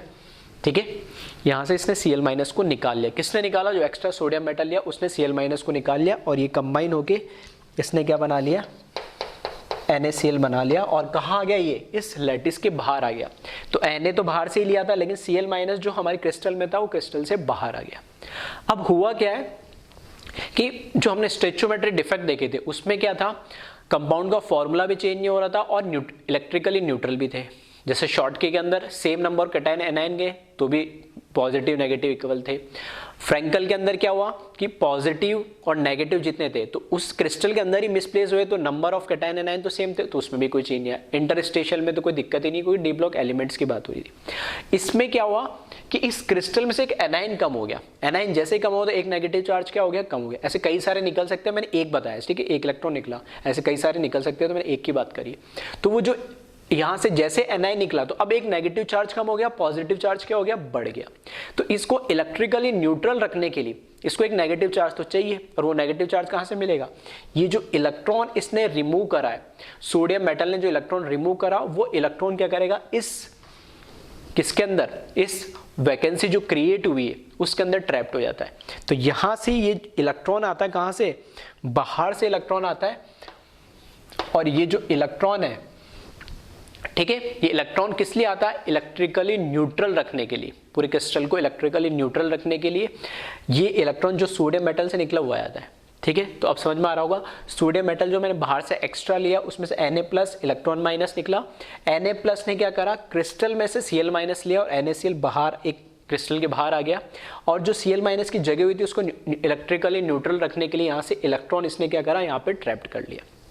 क्लियर है, ये इसका मैकेनिज्म है, किस तरीके से डिफेक्ट अराइज किया गया। ये डिफेक्ट होता नहीं है, मैंने बोला था कुछ डिफेक्ट अपने आप आते हैं और कुछ डिफेक्ट हम खुद क्रिएट करते हैं, तो ये डिफेक्ट खुद क्रिएट किया गया है, उसका भी रीजन है क्यों, तो देखते हैं। तो ये तो बात हुई, इलेक्ट्रॉन इसमें आ गया। अब जो ये इलेक्ट्रॉन इसमें आया, इस इलेक्ट्रॉन जो जिस वैकेंसी के अंदर आया, इसको हम बोलते हैं, इस इलेक्ट्रॉन जो आया इस सेंटर को या इस पॉइंट को जो हम क्या बोलते हैं, इसका नाम दिया गया है F सेंटर, इसको बोला गया है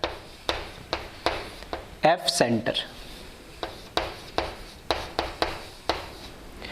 ठीक है, F सेंटर का मतलब होता है, F से मतलब क्या होता है, फॉब। ये एक्चुअली एक जर्मन वर्ड है, यहां मैं लिख देता हूं FARB, और इसका मतलब होता है कलर। ठीक है, ये F सेंटर फॉब सेंटर कहलाता है, और फॉब का ये जर्मन वर्ड है जिसका मतलब होता है कलर।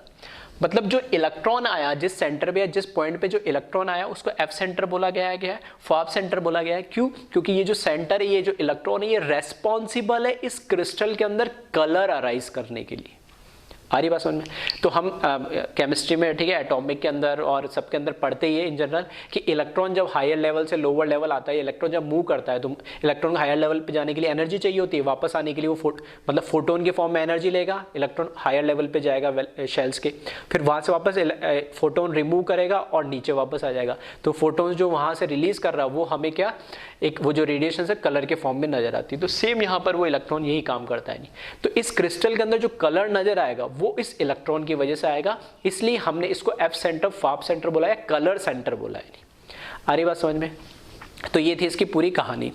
अब इसके अंदर क्या हो रहा है, यहां पर क्या हुआ, मैंने बोला देखो मेटल एक्सेस या कैटायन एक्सेस हुआ किसकी वजह से, एनाइन की कमी की वजह से, मतलब यहां से क्लोरीन आयन यहां से निकल गया। ठीक है, तो वही यहां पर लिखा हुआ है, some anion are missing from there correct lattice site due to which metal is in excess. ठीक है, तो एनाइन यहां से निकला, एनाइन कम होने की वजह से जो चीज थी उतनी है, लेकिन दूसरी चीज उसके कंपैरिजन में कम होगी तो अपने आप एक्सेस में हो गया। नेक्स्ट पॉइंट लिखा, to maintain electrically neutrality of the crystal electron are trapped in anion vacancy. ठीक है, इलेक्ट्रिकली न्यूट्रल रखने के लिए एनाइन की वजह से जो वैकेंसी क्रिएट हुई, उस वैकेंसी की जगह हमने यहाँ पे इलेक्ट्रॉन को ऐड कर दिया। अब बात आती है इलेक्ट्रॉन कहाँ से आया, तो वही मैंने समझाया इलेक्ट्रॉन कहाँ से आया, जो हमने एक्स्ट्रा सोडियम मेटल लिया है। नेक्स्ट पॉइंट लिखा है इसमें, the location in which electron are trapped are known as F centre, जिसको फाप सेंटर भी बोला जाता है, जिसका मतलब होता है colour, which are responsible for the colour of compound. Next point लिखा है इसमें, due to presence of unpaired electron crystal is paramagnetic in nature. दूसरा, एक तो इलेक्ट्रॉन की वजह से क्या होगा, वो कलर देगा कंपाउंड, और अनपेयर्ड इलेक्ट्रॉन जैसे आया तो ये पूरा क्रिस्टल कैसे बन गया, पैरामैग्नेटिक इन नेचर बन गया, ये मैग्नेटिक फील्ड की तरफ क्या होगा, अट्रैक्ट होगा। ठीक है, और लास्ट पॉइंट लिखा, कंडक्टिविटी ऑफ क्रिस्टल इंक्रीज। एक तरीके से ये लास्ट के 2-3 पॉइंट का इफेक्ट है, इसका क्या इफेक्ट पड़ा, तो conductivity of crystal increases due to electron and behave as n type semiconductor. जैसे हम स्टेचोमेट्रिक में देख रहे थे, वहां पे क्या पी टाइप बन रहा था, क्योंकि वहां पे क्या वैकेंसी या वॉइड क्रिएट हो रही थी। यहां पर क्या है, वॉइड तो क्रिएट हुआ, लेकिन वहां पर कौन आ गया, इलेक्ट्रॉन आ गया, और इलेक्ट्रॉन के आते ही, एक्स्ट्रा इलेक्ट्रॉन होते ही क्या हो गया, वो एन टाइप क्या हो गया, सेमीकंडक्टर हो गया। और इलेक्ट्रॉन के आने से क्या मोबिलिटी और बढ़ जाएगी आयंस की। ठीक है, ये इलेक्ट्रॉन खुद भी क्या करेगा, करंट के अंदर पार्टिसिपेट करता, मूवमेंट के अंदर। तो यहाँ पे ओवरऑल कंडक्टिविटी ऑफ क्रिस्टल, जो क्रिस्टल की कंडक्टिविटी ओवरऑल क्या हो जाती है, बढ़ जाती है। ठीक है, अब यहाँ पे जो जैसे NaCl, अब बात होती है आपको इसमें ध्यान क्या रखना है, ये तो कुछ पॉइंट्स तो ध्यान रखने, साथ के साथ एक कलर्स आपको ध्यान रखने। फॉर एग्जांपल जो NaCl की वजह से, ठीक है, NaCl की वजह से जो कलर आता है, ठीक है, NaCl के क्रिस्टल के अंदर जो कलर आएगा वो आएगा येलो कलर। ठीक है, येलो कलर का नजर आता है ये। तो मैं लिख देता हूँ इसमें, एक बार इसको वीडियो को पॉज कर ले और जो लिखा है उसको कॉपी कर ले, फिर मैं अलग अलग क्रिस्टल के लिए कलर लिख देता हूँ। ठीक है,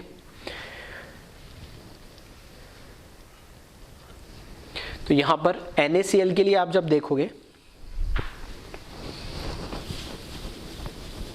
तो NaCl के लिए येलो कलर आता है। अगर NaCl का क्रिस्टल हमने हीट करा सोडियम मेटल की प्रेजेंस में तो हमें कलर मिलेगा येलो। ठीक है, चाहो तो पूरा लिख लेना, जिस तरह के first heating of NaCl in presence of sodium metal, तो ये क्या देगा मुझे, येलो कलर देगा ये। ठीक है, तो यहां मैं बस लिख दे रहा हूं,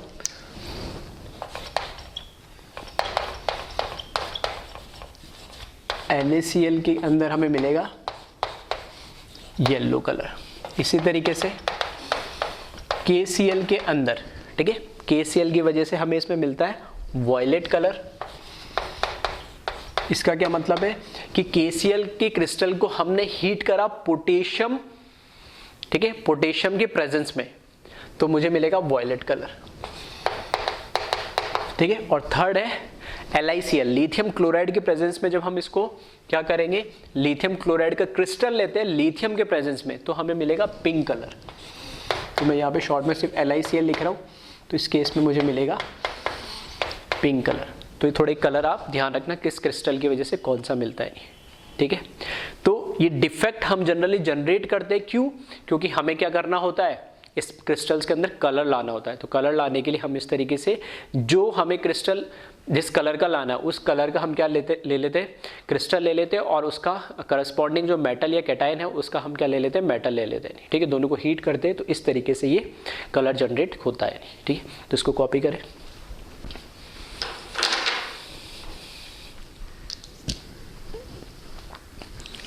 सेकंड जो डिफेक्ट है नॉन स्टेचोमेट्रिक में वो है metal excess defect due to interstitial cation.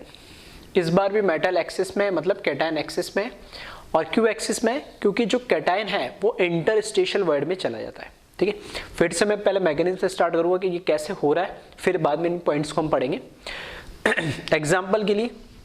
ठीक है, ये तुम्हारे एनसीईआरटी में भी दे रखा है, तो कॉमन एग्जाम्पल आप ले ले, जिंक ऑक्साइड ZnO। जो ZnO होता है, ठीक है, उसको जब हम क्या करेंगे, ZnO को क्या करेंगे, हीट करेंगे, तो हीट करने पे ये क्या होता है, Zn+2 में कन्वर्ट हुआ कैटाइन, प्लस ऑक्साइड में कन्वर्ट होगा O-2। तो यहां पर बैलेंस, क्योंकि बैलेंस लिखने के लिए मैं क्या कर देता हूं, हाफ O2 के फॉर्म में निकलता है। ठीक है, चाहो तो आप 2 कर सकते हो या हाफ हटा सकते हो, लेकिन मैंने एक ही लिया, 1 मोल के लिए Zn+2, और या हाफ O2 ले लिया मैंने। ठीक है, प्लस क्या निकलेंगे, 2 इलेक्ट्रॉन भी तो निकलेंगे, कैटाइन है। ठीक है, तो यहाँ पे क्या है, Zn+2 है और O-2 था, तो O-2 ने क्या करे, अपने 2 इलेक्ट्रॉन निकाले और हाफ O2 गैस के फॉर्म में कन्वर्ट हुआ, और ये क्या हुआ, गैस है तो क्या कर जाएगा, क्रिस्टल को लीव कर जाएगा। अब हो क्या रहा है कि यहाँ पर क्या है, जैसे यहाँ पर कैटाइन पे +2 चार्ज आ रहा है और ऑक्सीजन पे क्या चार्ज आएगा, -2। तो मैंने सिर्फ यहाँ पे कैटाइन को दिखाने के लिए प्लस लिखा और एनाइन को दिखाने के लिए माइनस लिखा। इसका मतलब ये नहीं है कि यहाँ पर 1 + 1 - है। ठीक है, कैटाइन और एनाइन को रिप्रेजेंट करने। फॉर एग्जाम्पल मैंने मान लिया कि ये ZnO है, यहाँ पर O-2 है, यहाँ पे Zn+2। तो ये वाला जो नीचे हमारे पास, ठीक है, ये जो जिंक ऑक्साइड था, ये जिंक ऑक्साइड किस में ब्रेक हुआ, कैटाइन और एनाइन में, साथ में क्या निकले, 2 इलेक्ट्रॉन निकल गए। अब इससे फर्क क्या पड़ा, फर्क ये पड़ा कि इसमें जो हमारे पास एनाइन था, एनाइन तो क्या हुआ, गैस के फॉर्म में क्रिस्टल से लीव कर गया। ठीक है, लेकिन जो कैटाइन था, अब वो कैटाइन यहां से तो हट गया। ठीक है, यहां से तो कैटाइन हट गया, और कैटाइन कहां जाके ट्रैप्ड हो गया, कैटाइन मैंने मान लिया यहां पर जाके इंटरस्टिशियल वर्ड के अंदर ट्रैप्ड हो गया। ये कैटाइन क्रिस्टल को लीव नहीं करा, उसने अपने क्या करा, इंटरस्टिशियल वर्ड को ट्रैप कर लिया। तो यहां पर आके यहां पर कैटाइन आ गया इंटरस्टिशियल वर्ड में। अब कैटाइन वहां आ गया, ठीक है, एनाइन यहां से निकल गया गैस के फॉर्म में, तो ये तो पूरी जगह खाली हो गई। अब इससे फर्क एक और ये पड़ा कि कैटाइन तो उतने ही रहे, लेकिन एनाइन मतलब पॉजिटिव चार्ज उतना ही रहा, लेकिन नेगेटिव चार्ज क्या हो गया, कम हो गया, क्योंकि ये तो ऑक्सीजन गैस के फॉर्म में निकल गया। तो इसको न्यूट्रली बैलेंस रखने के लिए जो इलेक्ट्रॉन इसने एनाइन ने रिलीज करे थे, 2 इलेक्ट्रॉन, ठीक है, वो 2 इलेक्ट्रॉन भी इधर ऐसे ही किसी इंटरस्टिशियल वर्ड के अंदर क्या हो जाते हैं, ट्रैप्ड हो जाते हैं। ठीक है, वो एनाइन भी इलेक्ट्रॉन भी क्या होते हैं, किसी इंटरस्टिशियल वर्ड के अंदर। फॉर एग्जांपल मैंने यहाँ मान लिया, तो यहाँ ये 2 इलेक्ट्रॉन आ गए, ठीक है, एक ही लिख रहा हूँ मैं, तो ये 2 इलेक्ट्रॉन आके किसी दूसरे इंटरस्टिशियल वर्ड के अंदर क्या हो गई, ट्रैप्ड हो गए। आ रही बात समझ में, मैकेनिज्म क्या हो, क्या रहा है, मतलब वो मैं समझा रहा हूँ। मैकेनिज्म मतलब ये कि जिंक ऑक्साइड था, जिंक ऑक्साइड को क्या हुआ, ब्रेक हुआ कैटाइन और एनाइन के फॉर्म में। जो कैटाइन है वो तो क्रिस्टल के अंदर ही रहा, ठीक है, जो कैटाइन है वो क्रिस्टल के अंदर ही रहा, और जो एनाइन है वो गैस के फॉर्म में रिलीज हो गया इलेक्ट्रॉन को निकाल के। अब एनाइन तो इसमें हो गया कम, और जो कैटाइन था उसने किसी इंटरस्टिशियल वर्ड के अंदर अपनी जगह ले ली, और इलेक्ट्रिकली न्यूट्रल बैलेंस रखने के लिए जो इलेक्ट्रॉन इसमें से निकले थे वो भी दूसरे किसी इंटरस्टिशियल वर्ड में चले गए। दैट मीन्स पॉजिटिव चार्ज और नेगेटिव चार्ज तो अभी भी बराबर है, लेकिन क्या हुआ, कैटाइन बढ़ गया क्योंकि एनाइन इसके अंदर कम हुआ। फिर से कैटाइन अलग से नहीं आया, कैटाइन अपने आप इसलिए बढ़ा क्योंकि एनाइन इसमें से चला गया।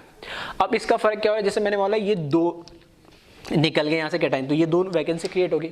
मान लो फर्दर और हीट करता तो ये 2 भी निकल जाते। तो एक तरीके से क्या होता है, बाय द टाइम आप ये रियलाइज करोगे कि जो क्रिस्टल की साइज है ना वो रिड्यूस होती जा रही है। मतलब फॉर एग्जांपल अगर 4 ही होते, ये 2 निकले, फिर ये 2 और निकल जाती है, ये लेयर ही मतलब ये लाइन ही गायब हो जाती है और ये लाइन गायब हो जाती है, क्रिस्टल की साइज क्या हो जाती है, छोटी हो जाती है।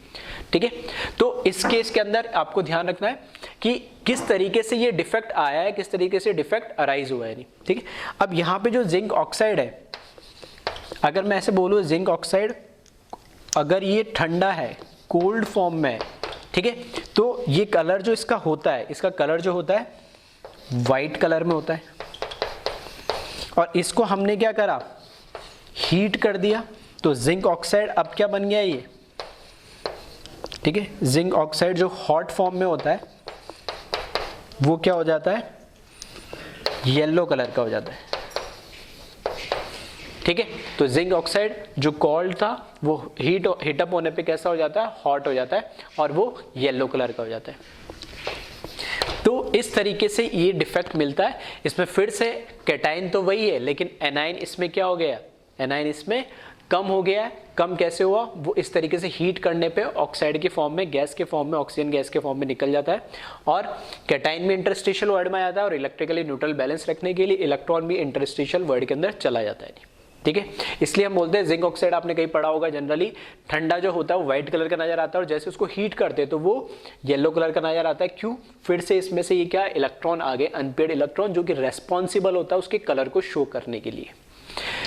अब इसमें ये लिखा मैंने, in this defect some cation trapped in the interstitial void and anion leave the crystal lattice due to which cation is in excess, ठीक है। तो कैटाइन तो इंटरस्टिशियल वर्ड में चले जाता है और एनाइन क्या करते हैं, क्रिस्टल को लीव कर जाते हैं। इस वजह से मेटल कैटाइन एक्सेस में आ जाता है। Electron are trapped in interstitial void to maintain electrical neutrality of crystal. और लास्ट में लिखा है conductivity of crystal increases due to unpaired electron and behave as n type semiconductor, क्योंकि यहाँ पे फिर से अनपेयर्ड क्या आ गया, इलेक्ट्रॉन आ गया है, ठीक है। तो ये सेकेंड टाइप का आपका क्या है, नॉन स्टेचोमेट्रिक डिफेक्ट है, जिसको आप कॉपी कर ले।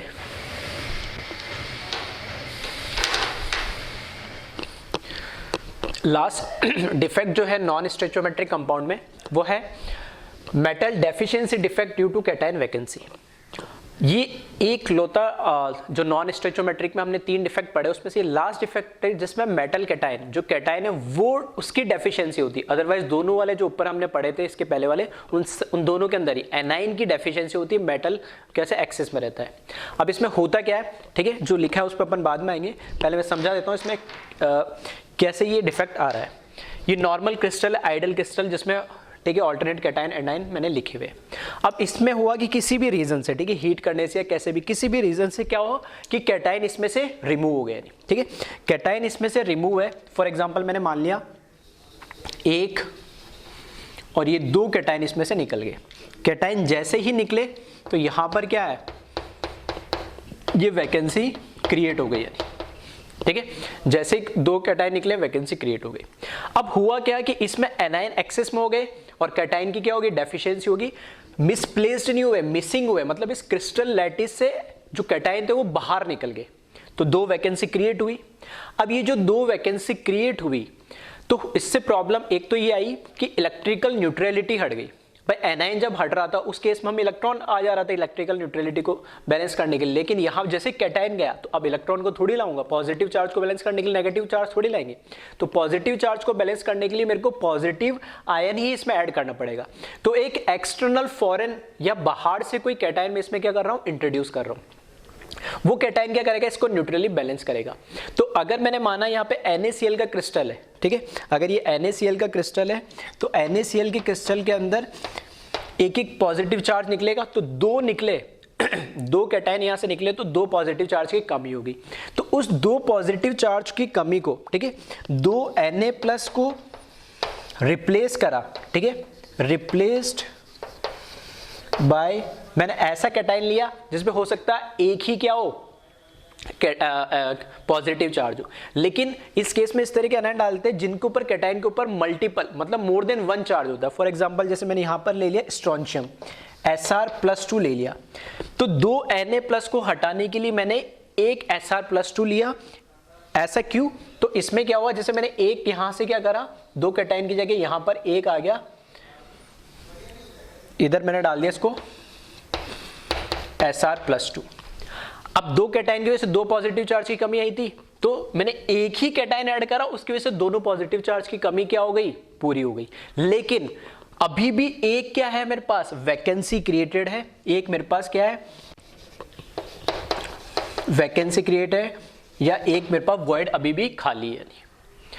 ऐसा भी कर सकता था, अगर मैं 3 Na+ को हटाता, 3 Na+ को हटाता रिप्लेस्ड बाय, तो मैं ऐसा आयन ले लूं, फॉर एग्जांपल जैसे मैंने ले लिया एल्यूमिनियम +3, तो एल्यूमिनियम +3 3 कैटाइन अगर मैं हटाता तो 3 Na+ की जगह 1 एल्यूमिनियम +3 उसका काम कर देता है, और कितनी वॉइड मिलते मेरे को? 2।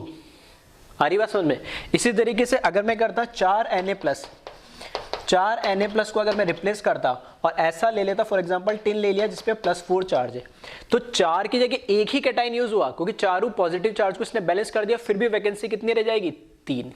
तो इसमें जो क्वेश्चन बनता है इस टाइप के डिफेक्ट के अंदर, उसमें क्या है, वो पूछता है कितने यहां पर वॉइड रहेंगे या कितनी वैकेंसी क्रिएट होगी। तो ध्यान से समझना, 2 कैटाइन को अगर, ठीक है, अगर एक पॉजिटिव चार्ज है हमारे पास कैटाइन एनएन का, तो 2 कैटाइन को हटा के 2 + 2 वाला 1 मैंने ऐड करा, 2 कैटाइन की जगह एक नया कैटाइन, फॉरेन कैटाइन मैंने इंट्रोड्यूस करा, तो यहां से मुझे इससे प्लस मुझे क्या मिलेगा? एक वॉइड मिलेगा या वैकेंसी मिलेगी।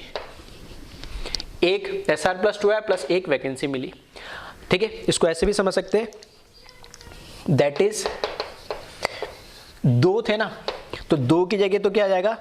एक Sr+2 आ जाएगा, और एक क्या हो जाएगा? ये हमारे पास वॉइड आ जाएगा, ठीक है। 2 Na+ थे, ये 2 Na+ थे, तो उसकी जगह एक Sr2+ आ गया और एक क्या आ गया?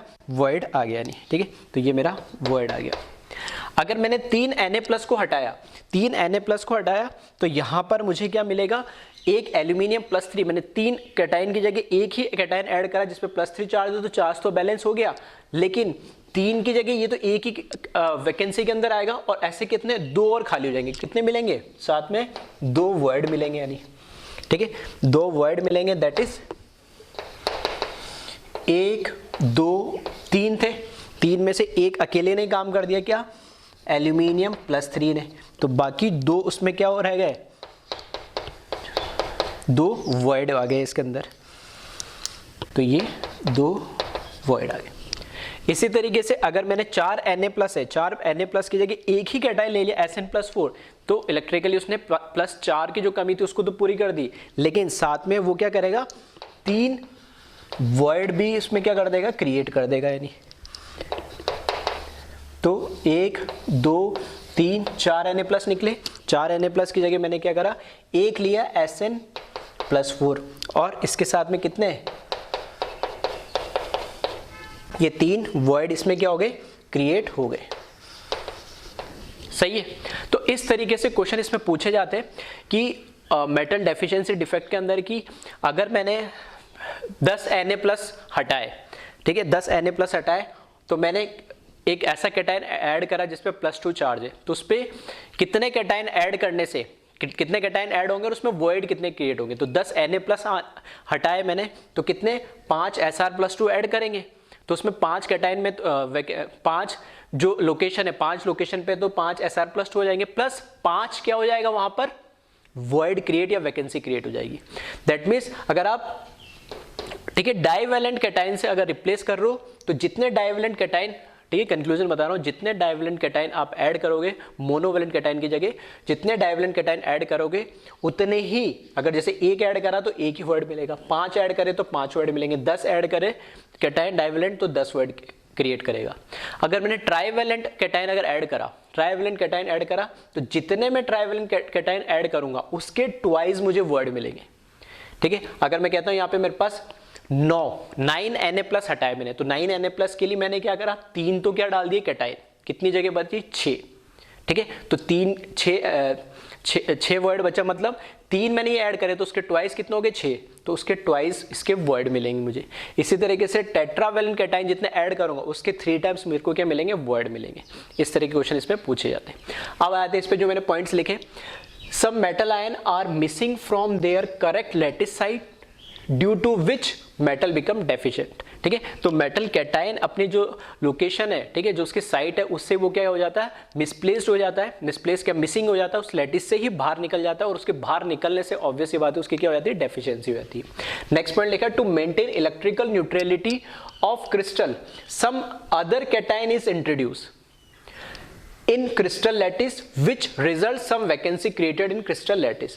तो वो कह रहा है कि टू मेंटेन इलेक्ट्रिकल न्यूट्रलिटी को मेंटेन करने के लिए कैटाइन तो जो इसमें था क्रिस्टल का, वो कैटायन तो बाहर निकल गया, लेकिन हमने बाहर से कोई फॉरेन कैटायन, जैसे वो डाइवेलेंट भी हो सकता है, ट्राइवेलेंट भी हो सकता है और टेट्रावेलेंट भी हो सकता है, वो हम इलेक्ट्रिकल न्यूट्रलिटी को बैलेंस करने के लिए फॉरेन कैटायन इसमें ऐड करते हैं। और जैसे फॉरेन कैटायन हम इसमें ऐड करते तो उसके साथ के साथ में क्या हो जाती है, वैकेंसी या वॉइड क्रिएट हो जाती है। वो डिपेंड करता है डाइवेलेंट हो रहा है, ट्राइवेलेंट हो रहा है, टेट्रावेलेंट हो रहा है, तो कितने होंगे वो उसके, ठीक है, चार्ज पे, उसकी वैलेंसी पे डिपेंड करेगा।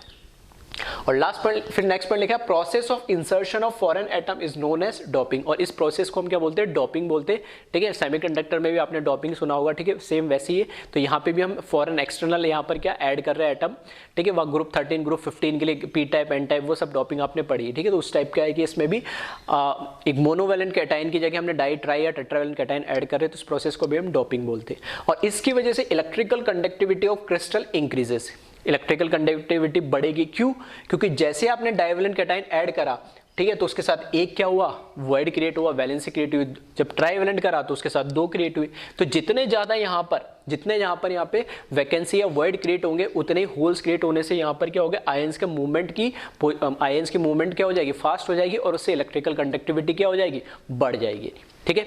तो यहां पर एक्चुअल में क्या हो रहा है कि electrical conductivity of crystal increases due to vacancy and behave as p type semiconductor. P type क्यों, क्योंकि यहां पर क्या वॉइड से इलेक्ट्रॉन नहीं, पिछले दोनों केस में इलेक्ट्रॉन आ रहे थे, यहाँ इलेक्ट्रॉन नहीं आया, यहाँ क्या आया, पॉजिटिव चार्ज आया, साथ में उसने वॉइड क्रिएट करे, तो वो क्या पी टाइप सेमीकंडक्टर, ठीक है, पी टाइप सेमीकंडक्टर के जैसे ये बिहेव कर सकता है।